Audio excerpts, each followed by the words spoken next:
ये तुम्हारा फ्रेंड है? Yes sir. इसे पढ़ो। भाखरा नागल डैम सतलज नदी पर बना है। सतलज नदी पंजाब में है। पंजाब सरदारों का देश है। सरदार पटेल भी सरदार थे। रुक क्यों गए? एक बार में पूरा पढ़ो। उन्हें भारत का लोह पुरुष कहा जाता था। लोहा टाटा में बनता है, लेकिन टाटा हाथ से किया जाता है।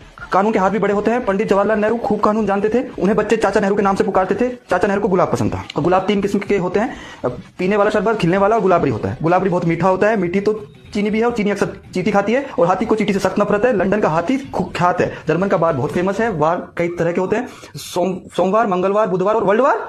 वर्ल्डवार बहुत खतरनाक है। खतरनाक तो शेर भी होता है। शेर का एक मन होता है, और मन तो चंचल होता है। चंचल मेरे पीछे बैठती है। चंचल मधुबाला की बहन है, और मधुबाला ने फिल्म शक्ति में काम किया है। शक्ति मुट्ठी में होती है, और छोटे छोटे झगड़ों में मुट्ठी बांधकर मारने का शौक पंजाबियों का होता है।